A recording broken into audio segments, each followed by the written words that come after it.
made it. He told me about his waiting at the airport all that time and missing the plane because it was too late and they couldn't take off that evening. So I'm so glad that he got here for today, because he worked hard to see to it that I was invited and that my wife and I could come and share with you concerning family ministries. This afternoon, we are going to be talking and dialoguing with families. So we invite you.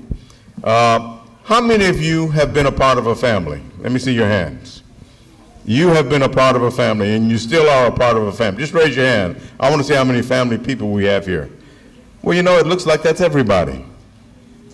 And today we're going to talk about that and talk about the principles that God wants us to follow to maintain his image as families. We represent God in our family, so we want to make sure that we are able to share some of that information with you, and that we are able to also not only share it, but also dialogue with you about your families. Our family is grown up now. We are now not only grandparents, but we are also great-grandparents. Praise the Lord. Amen? Amen. And we can share a little bit about that with you, but our joy is in seeing our grandchildren come and visit us and spend time with us. And our next joy is to see them leave. Because we're grandparents. We're not parents. Parents are supposed to raise children, isn't that right? But sometimes even grandparents have to be parents. Isn't that right? And it's a real challenge after you've already raised one set of children to try to raise the next set of children as well. So we know what it is like when families are distressed and running through difficult times, because we know that sometimes, because of the way things are in this world, sometimes grandparents are raising their grandchildren. And it is a challenge for them in this world. So we cover all those areas of ministries of families, from the very youngest in the families to the very eldest in the families, because that represents family life. And your church is full of family lives. And we hope that we can help you to get someone who will serve your church as a family ministries leader. And before we leave here today, we hope we can put our hand on somebody and invoke God's pleasure on their lives to say, I'm willing to serve, and that with the help of your church family and your pastor and leadership, that you can have a family ministries leader. Because I did talk to Pastor Brother Micaiah, isn't that right? In the back, and that he was appointed at one time. He said, but I'm not going to be able to do that because I have things that are going on in my life. And we can appreciate that. And we appreciate your willingness at some point to accept that, but we realize that sometimes people have to surrender that to someone else. So we want to help you as a church to develop good family ministry programs for your families here at the Metro Community Church. Before we get started today, I just wanted to share something with you that's kind of important to me, because this challenge of being parents is one in which things that go on with our children sometimes stick with us. And this one family sent their child to school, and as the teacher was trying to teach math to school. How many of you children go to math class? You have a math book, and you have to learn how to multiply and divide and add and subtract and all those things. Math is a challenging subject. And the teacher said to one of the students, he says, if you had $1 and you asked your dad for another $1, how much would you have? And the student said, $1. And the teacher said, young man, you don't know your math. And the student says, teacher, you don't know my dad.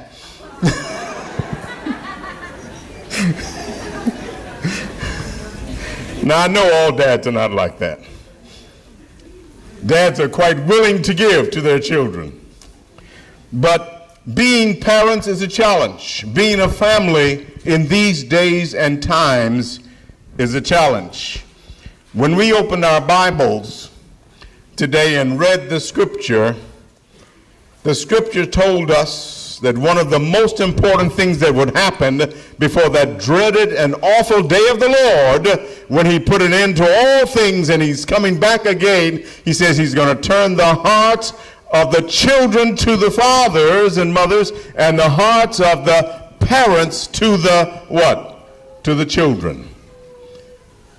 That's what God plans to do.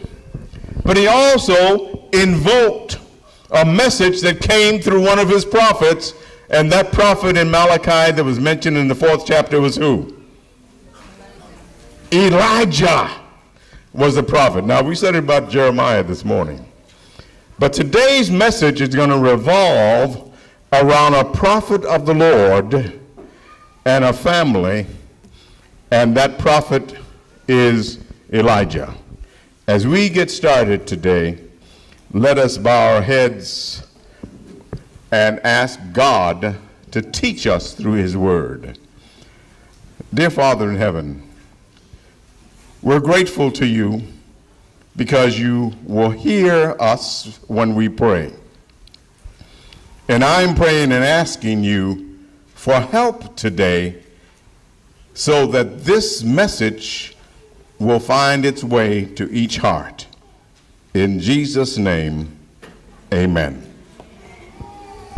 Now, we basically read out of Malachi about Elijah. But even as you look into the book of Matthew and the book of Luke, you will see that God said, for instance, in Luke the 4th chapter, and it quoted from one of the books of the Old Testament, and that book in the Old Testament has to do with kings. And it quoted a scripture and named a place. But the name of the prophet in the New Testament that was also mentioned was that of Elijah. In fact, at one point, Jesus said to his disciples, especially to Peter, "Whom do they say that I am?" And what was the answer? Some said you're John the Baptist, and some say that you're what? Elijah. It's important for us to understand that Elijah developed a great reputation as a tremendous prophet of the Lord. And the message that he left in the last book of the Bible in Malachi was that Elijah was known for bringing a message that was supposed to bring families back together in the name of God. And we are here to declare to you today that God in these last days wants to transform families, because families are having some challenges in the world today. There are difficulties that are coming out of families all over the world. And right here in our community, when we look at the news, we see all kinds of trouble in families, don't we? When we pick up the newspapers, we find all kinds of difficulties coming out of homes and families. And God says before he comes again, he wants to work a special transforming work among families. And I'm here to say today that God wants to change families. One of the things that Ellen G. White, anybody hear about that lady? Another prophet of the Lord, isn't that right? A prophet for the last days. She says one of the last things that Jesus is going to do, one of the last things that God says he's going to do is that he's going to save our children. And I say, praise the Lord. Amen. Our prayer is for the safety of our children in God's world, that he wants to bring from this world and take it into heaven. Take us home to his place that he's prepared for us. But one of the challenges that he's always found in the world is that families seem to lose their way. Sometimes it's not so much the children that are lost, it's the parents that get lost. And when the parents get lost, what happens to the children? They get lost too, because they follow the parents. I am so glad to see children here participating at a high level in church. You know what I call a high level? I'm not talking about just singing songs. I'm not just talking about coming up with children's stories. I see young people, while their parents are sitting looking at me, young people have opened up their tablets with paper and pencils and pens in hand. And they are taking notes. Amen. Praise the Lord. Amen. Somebody's doing a good thing in teaching children to pay attention in church and taking notes and learning and applying the things that they learn, because children will one day be adults.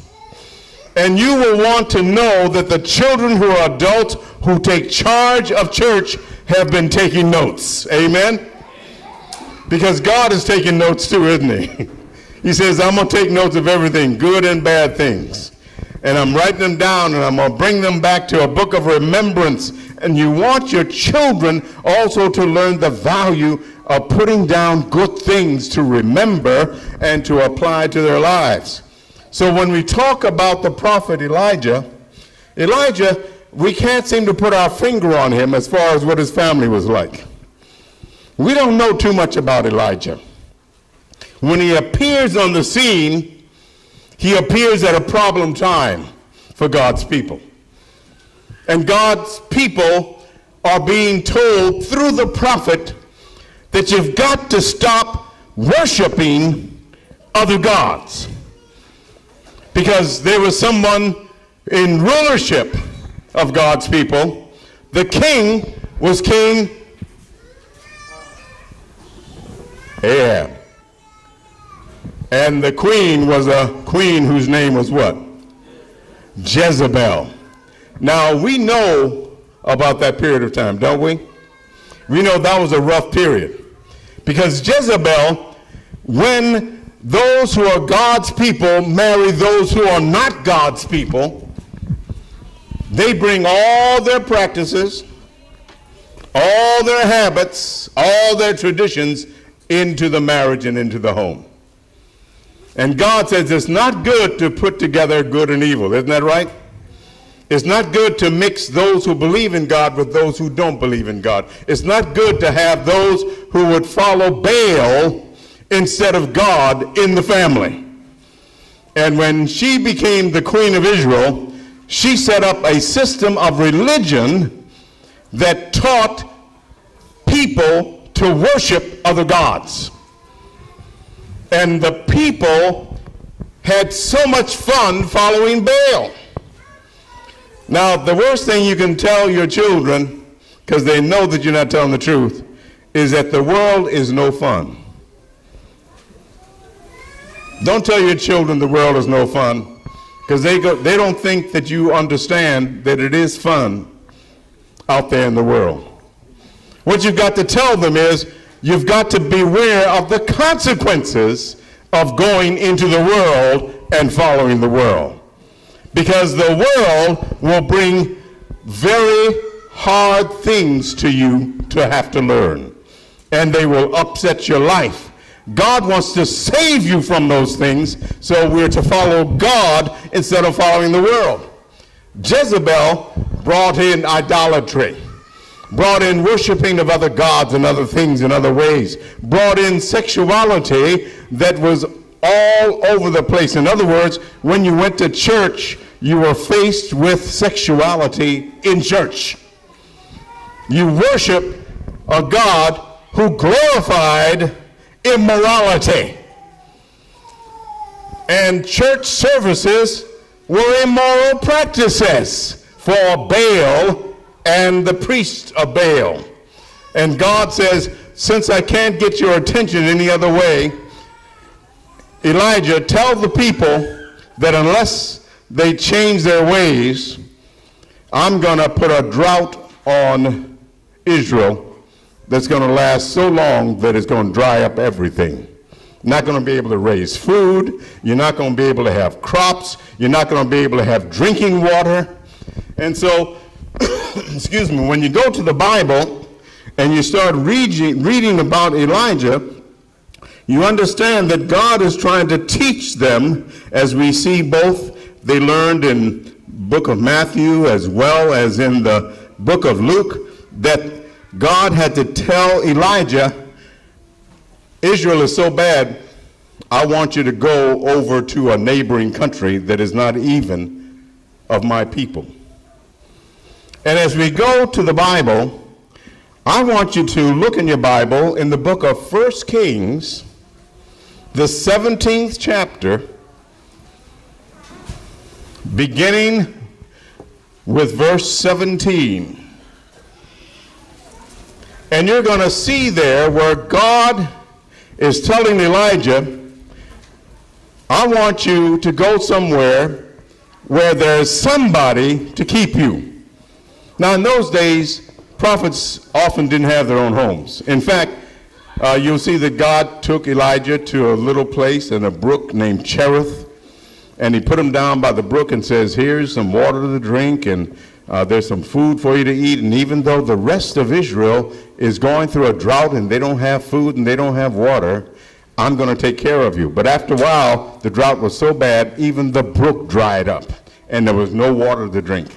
And that's when God says, Elijah, I want you to go to a place called Zarephath.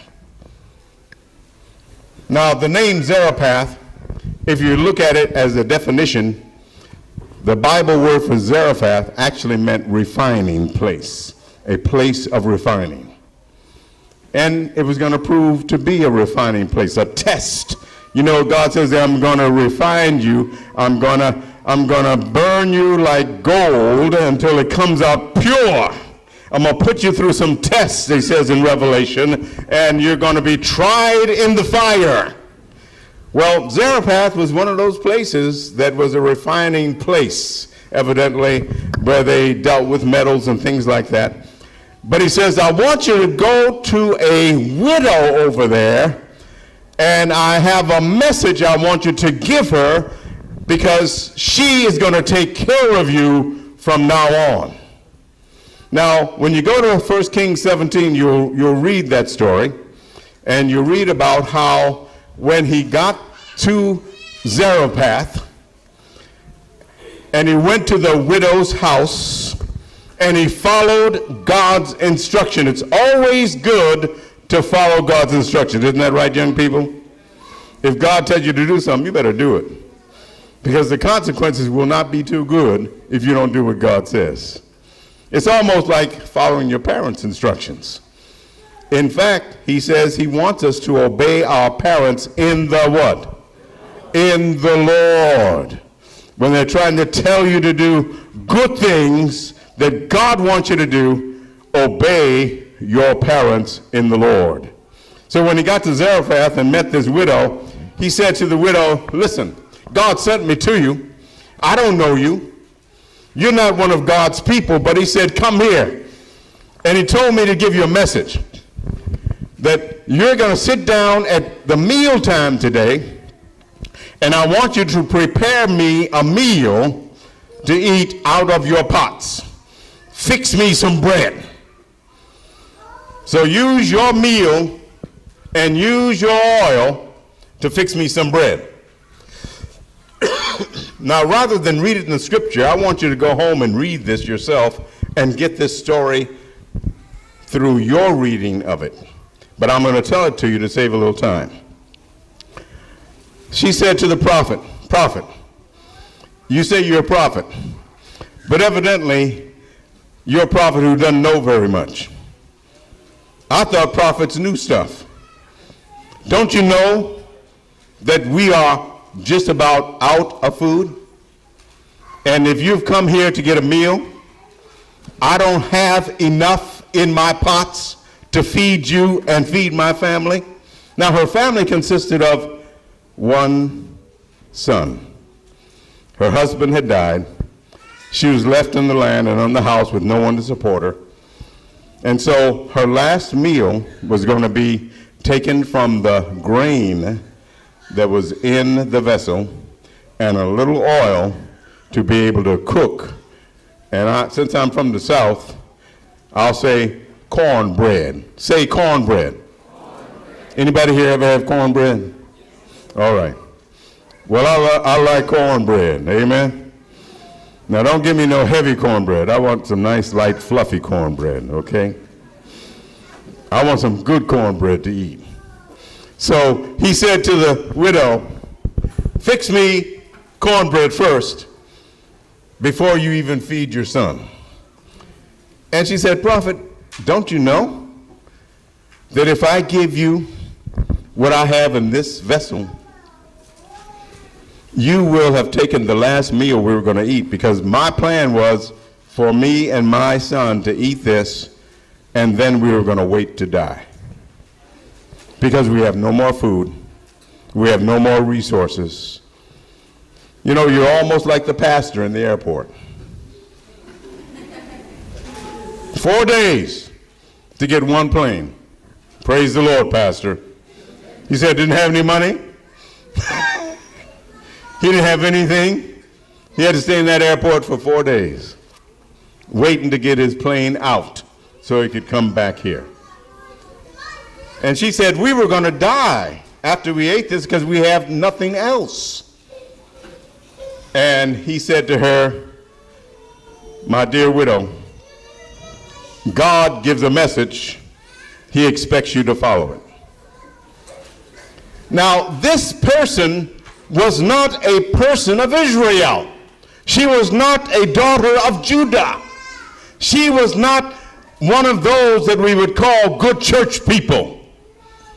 She did not go to the sanctuary. She did not go to the tabernacle. She did not go and give sacrifice to God, because she worshiped another God. But yet somewhere deep down inside of her, she knew that there was a God who was a true God. And God sent Elijah to her in this foreign land that did not claim to be God's people, so that he could find this one person in that land who wanted to follow God. And she says, "I tell you what, prophet, if God sent you, then I'm going to do what God says." She cooked the cornbread, gave it to Elijah, watched him eat it. And she and her son looked on, and they may have been thinking, "Well, there goes my last meal. He just ate it." But then the prophet says, "Now go fix yourself a meal." And you know, she probably wanted to say, "Prophet, you're foolish.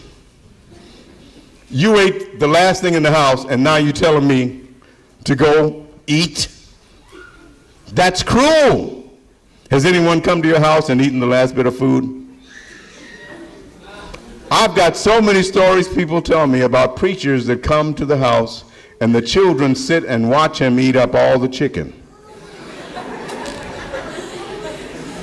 And they're thinking, "Mama, why'd you give the preacher all our chicken?" Well, I'm not going to tell those stories, okay? This is a true story of God from the Bible, amen? When she went to the meal jar, what did she find? Was it full? No, it wasn't. It wasn't full, was it? How full was it? Was it? Are you sure? Or was it just enough to eat the next meal? Oh, are you reading it from the Bible or are you just guessing?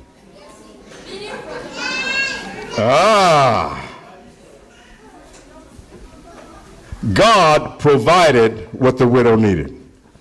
He provided what the son needed because she was obedient to God when he asked her to do something that God sent through his prophet Elijah. And when she was obedient, God gave her what she needed. Now, families, I'm not going to stand here and say to you that every time you go into an empty pantry, God's going to fill it up. Amen? But I will say that if you are obedient to God, God will supply your needs. According to his what? Riches. God has enough to supply what we need when we are obedient. Now, she passed the test. And because she passed the test, she and her son were able to eat and to feed Elijah. In fact, she not only fed him, she gave him a room upstairs. Is that all right? You say, listen, I'm going to keep you because you're good for me. If you find somebody who represents God that keeps your family alive and keeps you on the right track, then you better give them a room in your house. Amen? And I'm saying to you families, if God has been good to you, what are you going to do? Bring him to your house. Give him a place in your house. Make sure he doesn't leave your house. Because you will be good for it, your children will be good for it, and they will learn that it pays to serve Jesus. Amen? Well, this would be a good story if I stopped right now, wouldn't it? But I'm not going to stop right now. Amen? It might be time to stop, but I'm not going to stop. Because there's one more part of this. You see, God is teaching a lesson. God is teaching a lesson that when you don't have what it takes, God has a substitute. Amen? When people came to the temple, God taught them when you come to the temple to confess your sins, you're supposed to bring what? An offering, a sacrifice. Isn't that right? A sacrifice. When you come to the temple to confess your sins and to ask God to help you and to save you, God says, bring a sacrifice, and instead of you dying because of your sin, the animal will die. Substitution. Amen? That's the lesson. God says, I've got a substitute for you. For every family, for every person, for every boy, for every girl, for every mom, for every dad, I've got a substitute for you. And that substitute is who? It's Jesus Christ. That's your lesson to learn.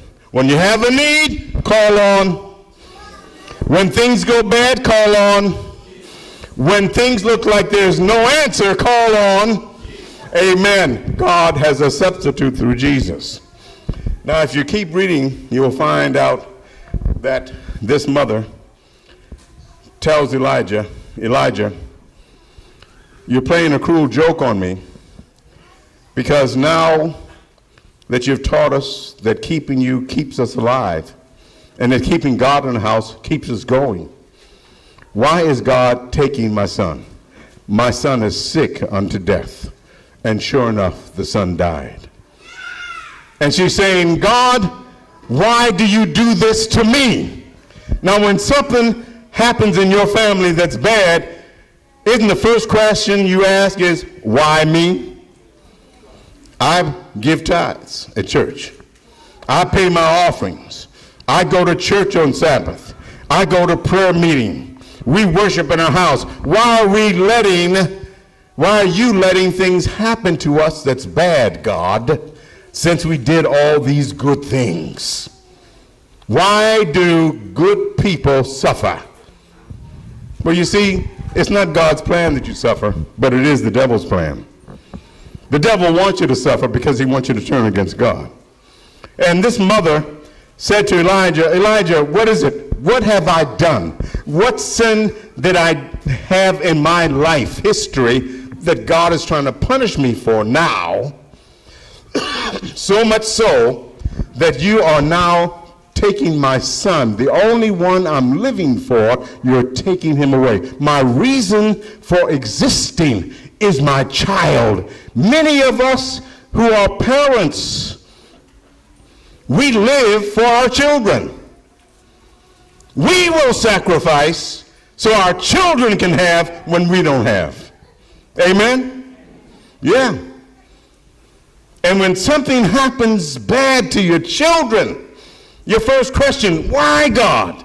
Haven't I sacrificed enough? Haven't I shown loyalty enough? Haven't I done enough good things that you would let this happen to my child?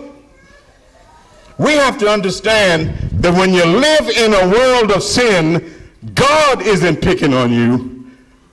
Sin is picking on you. God is not the one who causes sin. Amen? And even when it happens to us, the first thing we say, what sin haven't I confessed?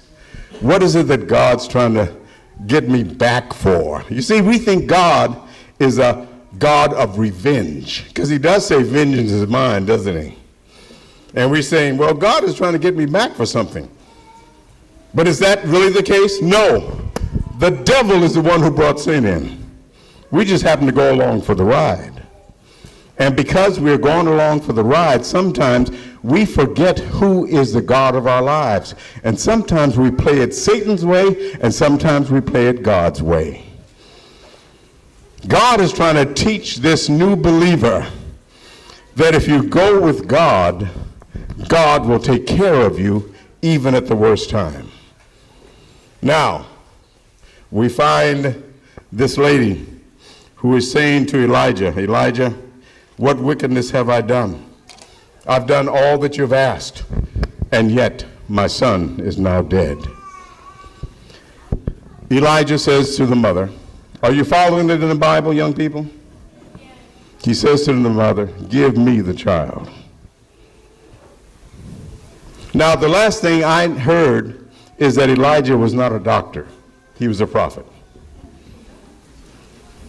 And besides, at this time in the history of God's people, anybody who has died has stayed dead.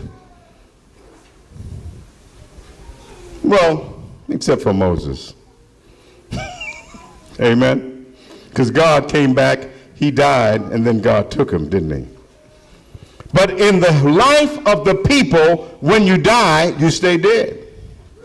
Never before have they ever seen someone who is dead come back to life. So what is this Elijah, the prophet, going to do with a dead child? It's very interesting if we follow the story. The story the Bible gives us in 1 Kings is very simple. He takes the child up to his room. He puts the child on the bed, and then he prays over the child. Now, we just learned that God is teaching a lesson called what? Substitution. What is substitution? I give something in order to get something. Isn't that right? That's substitution. God substitutes something else. Elijah knew about that principle of God's kingdom. So he not only prays for that child, what does he do? He lies down on top of the child and prays. Because according to what God is teaching them in the sanctuary system, that in order to have life, it takes somebody's blood, doesn't it?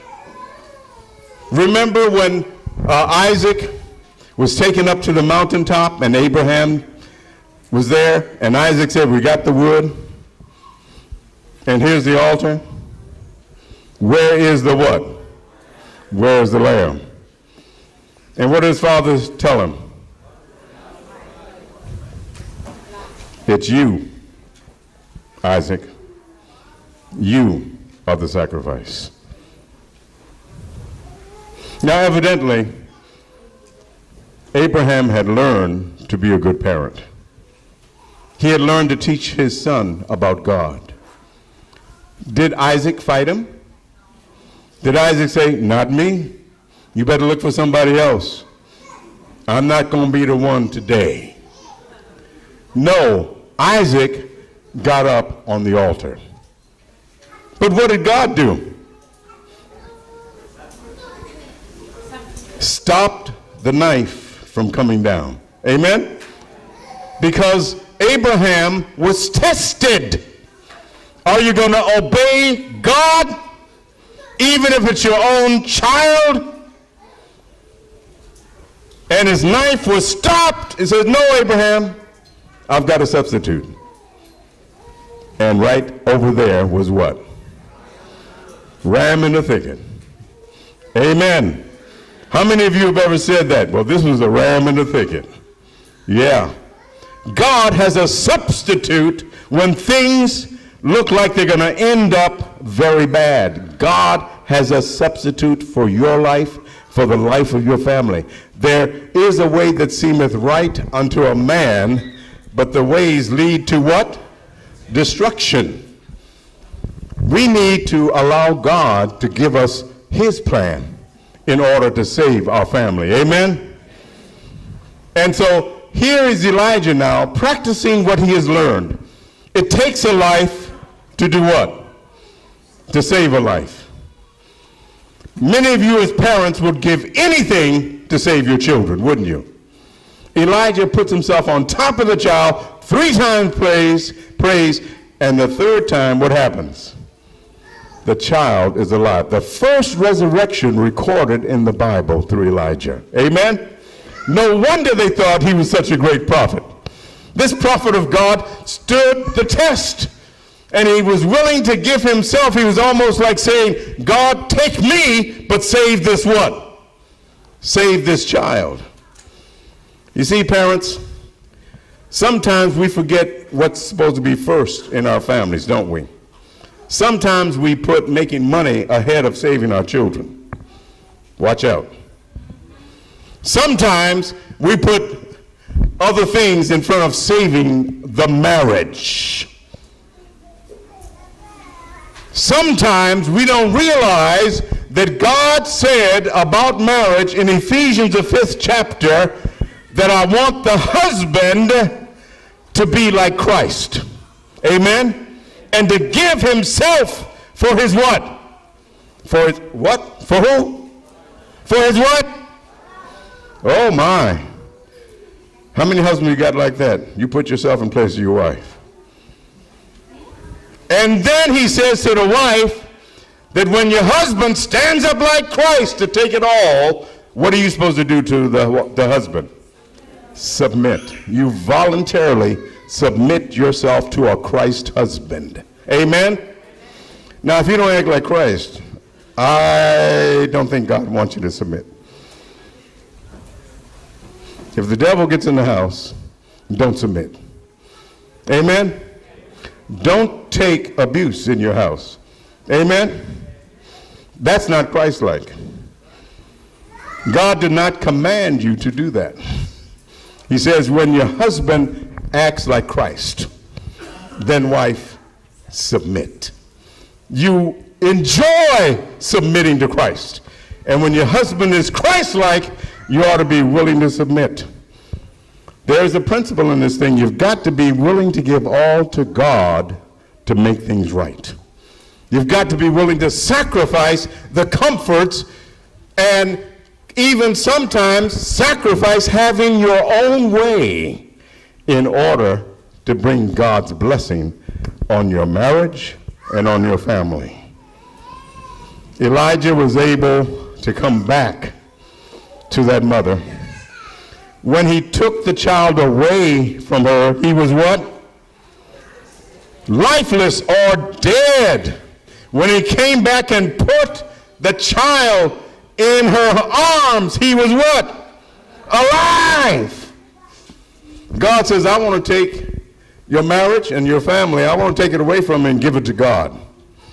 Because I want to bring you back an alive marriage. Amen? I want to bring you back an alive family. A family that worships and serves God is an alive family and becomes a witness for the power of God. This is important. I want you to follow me. So far we've had substitution, but I'm going to show you something that happened on that day in that house that changed that mother's life. She got a live child who was, instead of a dead child, her dead child was transformed into a live, healthy son. God wants to transform families. Amen? And he says in these last days in Malachi 4, I'm going to turn the hearts of the parents toward the what?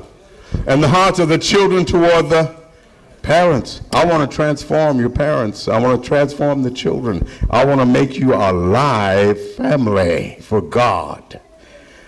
And it's only going to happen when we allow the blood of Jesus Christ to come into our lives. And because of the cross and because of what Jesus did, what was dead will come alive. I want you to follow me now, because there's something I want to close with. And young people, I want you to sharpen your pencils and make sure you get your pens out, because this transformation is a demonstration that God is in charge. When something changes that much, it must mean that God is there. Amen? When your husband goes away mad and comes back loving, it must be because of whom? When you leave the house and your wife is upset at you, when you come back home and she's smiling at you, it must be who? Come on now. I remember one time when I was a child and I was running around New York City. My father was pastoring the Ephesus church there in New York City in Harlem. And the rule on Sabbath was that on Sabbath we wear Sabbath clothes. Any of you got Sabbath clothes? Huh? I had Sabbath clothes. I didn't wear those clothes during the week. And they told me, son, on Sabbath, you're wearing Sabbath clothes. That means you need to act like it's Sabbath. Amen. That's why we put Sabbath clothes on you, to make you behave better until you get some sense in your head. When you put on these clothes, you behave like God's child. Amen. Well, like most rambunctious PKs, you know what a PK is? Pastor's kid. Who wants to be just like all the other kids? You know that, don't you? And we call them PK because they're supposed to be angels and they act like they're not angels. So we call them PKs. Well, I was a PK that day. I was chasing around, fell down, looked, my knee was hurting me. I looked down, and guess what? The pants were okay. My knee was hurt, but the pants were okay. Yes! And then I looked down the other knee. Oh no, got a hole in my Sabbath pants. Oh my, what am I going to do? Well, I slipped back in the house. I took them off, and I put them in the drawer. Oh my. Next Sabbath came. Mother says, son, put on your Sabbath pants.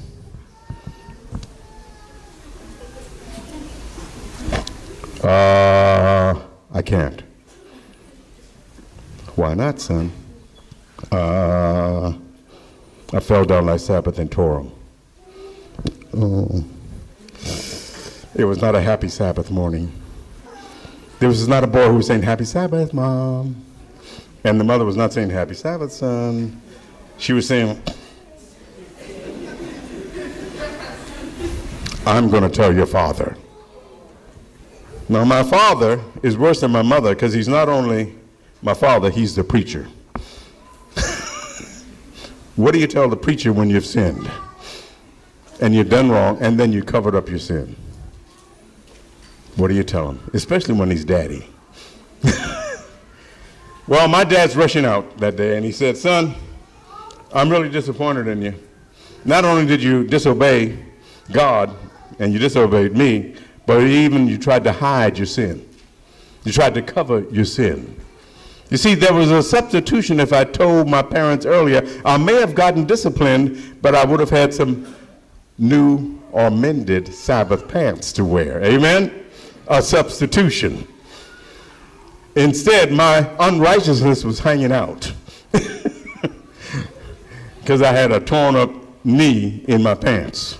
My dad said, son, I got to go to church. I got to preach today, but you don't leave this house today, and tonight is you, me, and the belt. Ooh. Anybody here got a belt? Anybody here know what a belt is for? Other than holding your pants up? Yeah. Well, back in those days, they were used to administer justice. It was the belt of justice. And so all day long, it built up, boy. Here I said, oh my, don't let the sun, every other Sabbath, I want the sun to set fast. Not on this Sabbath. Lord, keep the sun up. Just like you did for Joshua, keep the sun high. I didn't want to see justice administered. My father came home that night after his last meeting. He said, son, come here. He says, this really hurts me. I said, yeah, no, Dad, I've heard that before. It's going to hurt you more than me. He says, no, it really does hurt me. I wish I had not promised to do this.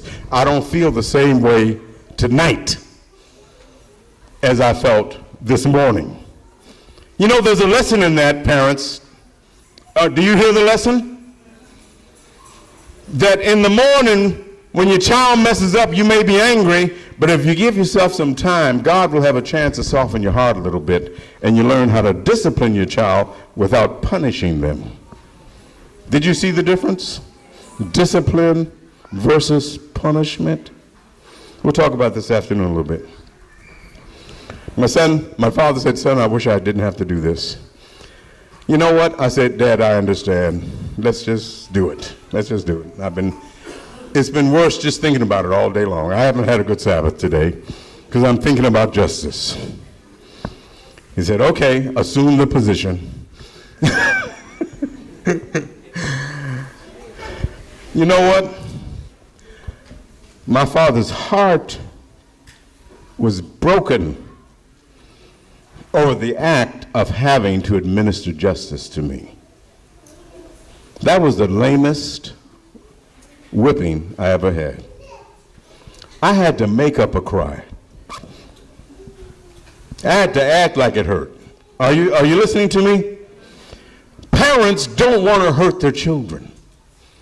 But parents, if you don't want to hurt your children, then remember you've got to let God into your family. Amen?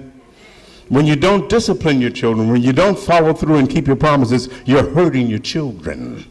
And it's going to hurt them for the rest of their lives. But the transformation comes when God comes in and changes the heart of the mother and the father, changes the heart of the children, and your family becomes a different family. And all of a sudden, instead of a family that's out of control and that's going wild, you're God's family in that house. A transformation has taken place because of the blood of Jesus Christ. Yes, forgiveness has to take place. Yes, confessions are made. Yes, reconciliation takes time and effort, but God gets his way in your family, and your family becomes a demonstration to the world of what God does. Praise the Lord. Amen. Now, to finish this up, here are these texts. They're going to come at you fast and furious. One author, a Bible theologian, has taken from John, the first chapter, verse 14, John 1:14. And you know that begins, and in the beginning was the Word, and the Word was with God, and the Word was God. Remember that? Well, John 1:14, he took the words, the Greek words that stand for both sanctuary and tabernacle and dwelt and among us. And this is the way he translated John 1:14 from the Greek. The Word became flesh and blood and moved into the neighborhood. Now, that's real to me. Have you ever had a family move into the neighborhood next door to you or down the street from you? And you were so glad because their kids were nice and the parents were nice and they became the best friends. God says when Jesus saw the condition of families, the condition of men and women, that it wasn't enough for him to stand in heaven and issue commands to a prophet. God sent Jesus into the world, and he took on flesh and blood, and he moved into our neighborhood. Amen? Let him move into your neighborhood. Let him move into your house, because Jesus wants to transform. But listen to this next text also. Matthew 14, verses 35 and 36. When the people got wind that he was back, they sent out word through the neighborhood and rounded up all the sick who asked for permission to touch the edge of his coat, and whoever touched him was healed. That's because Jesus moves into the neighborhood. Everybody wants to touch those who touch Jesus. Do you hear what I'm saying? If your family shows that Jesus operates in your house, they'll want to come close to your house and learn to do things the way you do them. Are you a good demonstration of God's transformation of a family in your neighborhood? Has Jesus moved into the neighborhood through you? Have people found healing because of you? Have they found a new way of life because of you? Is there a new marriage, a new family because of what God has done in your house? Listen to Matthew, the 10th chapter, verses 6 through 10. Go to the lost, confused people right here in the neighborhood. Tell them that the kingdom is here. Bring health to the sick, raise the dead, touch the untouchables, kick out the demons. You have been treated generously, so live generously. Don't think you have to put on a fundraising campaign before you can start. You don't need a lot of equipment. You are the equipment. God says, I don't want things, I want you. I want you to show a difference in the way you relate to others in your family and in your neighborhood. You become the demonstration of the power of God's love. Listen also now, Luke 13:24. A lot of you are going to assume that you'll sit down to God's salvation banquet just because you've been hanging around the neighborhood all your lives. God says just being around the neighborhood is not going to save you. Amen? Just bringing your family to church is not going to save you. The church is not going to save your child. Jesus saves. The church will partner with parents and families, but it's the salvation through the blood of Jesus that saves families and children. We've got it wrong sometimes. Well, if I just go to church, I'll feel better. No. Find Jesus in your house. When you come to church, you'll act better. You didn't get that. You see, all of you all don't have to stand up like pastors and elders in front of the church. When they look at you in the morning, they get scared. They say, who's that mob out there? Why do they look angry? Why do they look upset? Maybe it's because Jesus hasn't been in the home all week long. Amen. And they hope that something will happen at church to change us. And what I'm here to tell you is that you don't have to wait till you get to church. Amen. It can happen in your home. It can happen at worship time. It can happen around the dinner table. It happens around your coming together and administering justice through the love of Jesus Christ. Amen. It needs to happen in your house. So when you get to church, you can praise God. Amen. Yeah, my wife loves to talk about that. She says, she comes up to some people and says, happy Sabbath. Are you convinced? Is it really a happy Sabbath? Maybe not so happy. And that's because, well, the children used to sing a song, didn't they? With mommy and the family. Happy, happy home. You heard that, huh?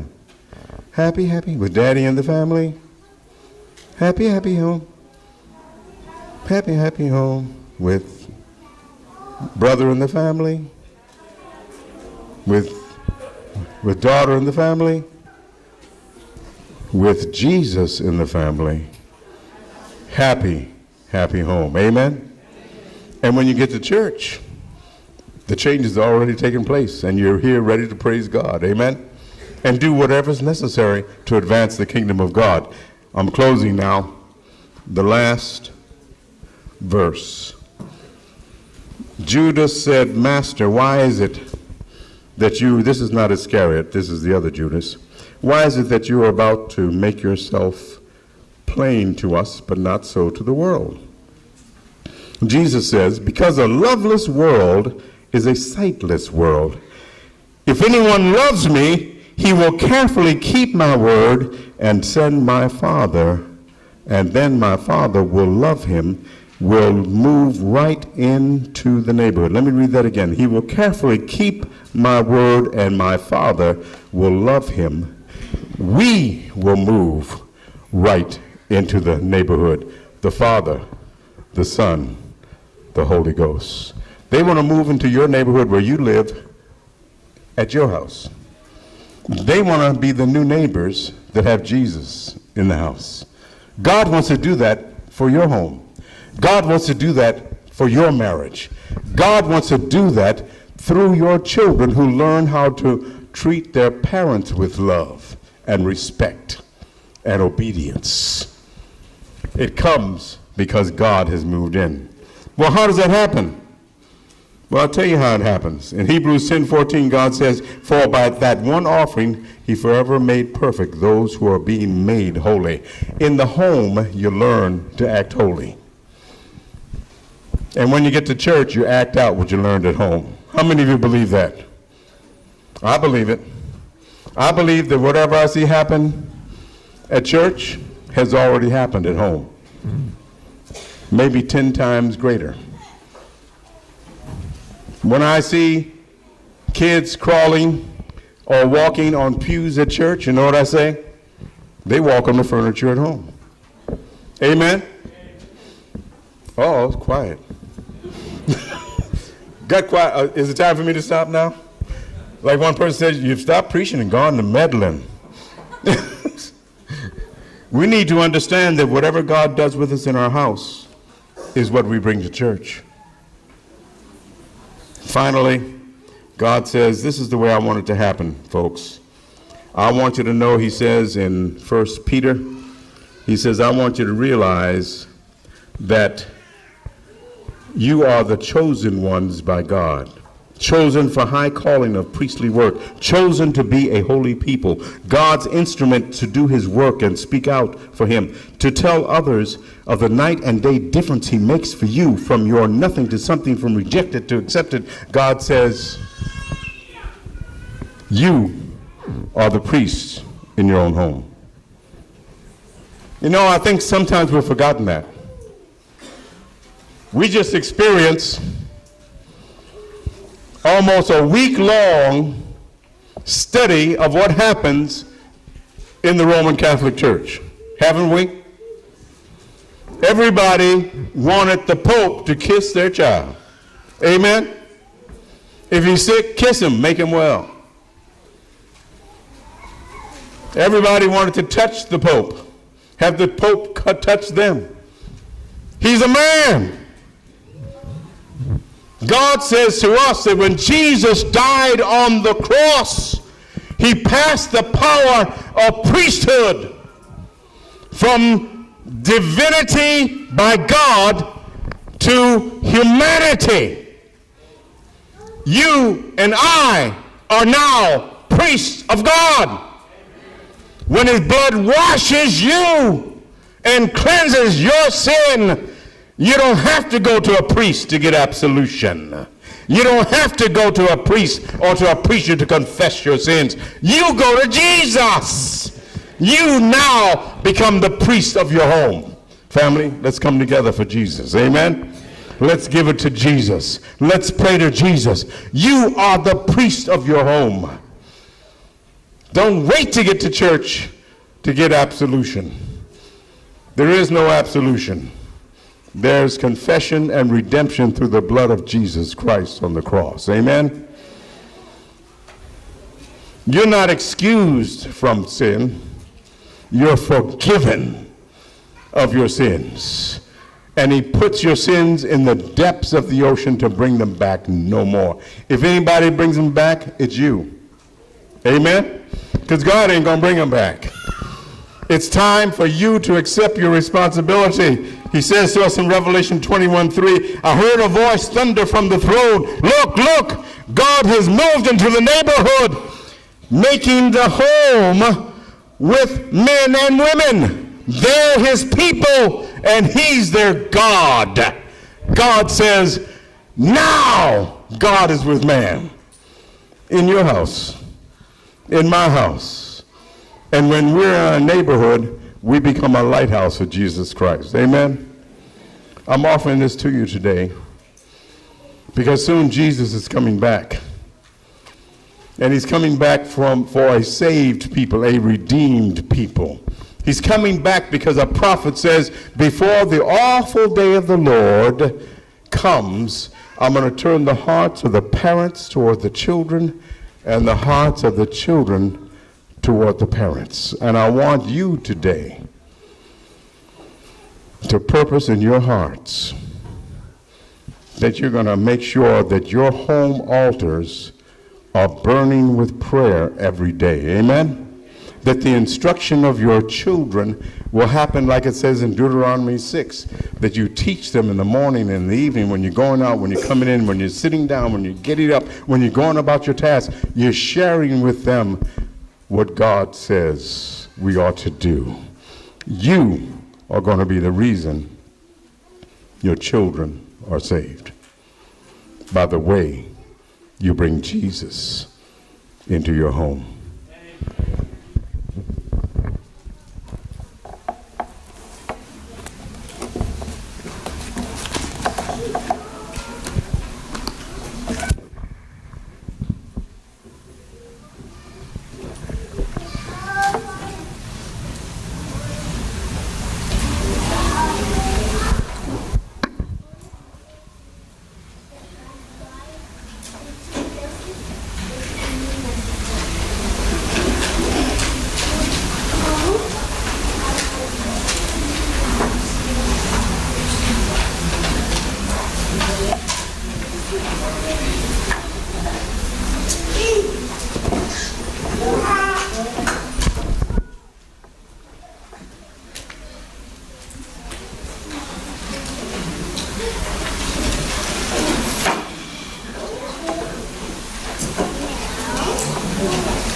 The trumpet shall sound,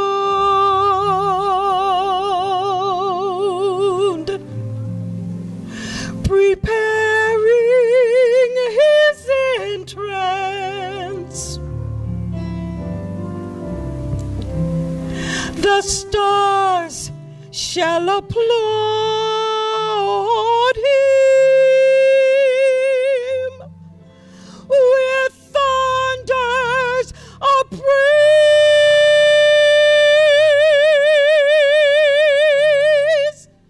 The sweet light in his eyes shall enhance those awaiting,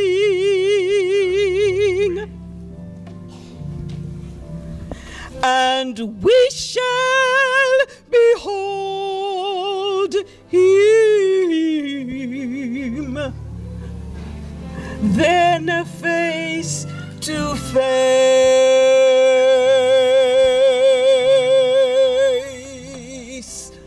we shall behold him. Yes, we shall behold him face to face in all of his glory.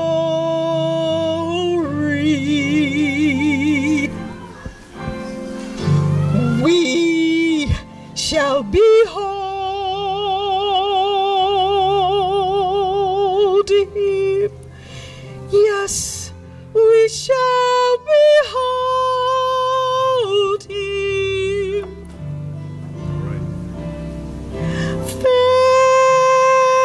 face to face,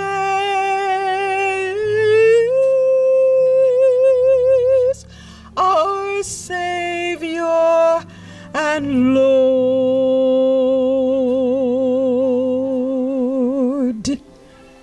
The angel shall shout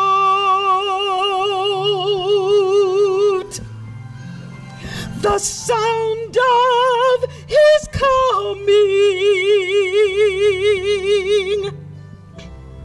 They tell me the sleeping, they're gonna rise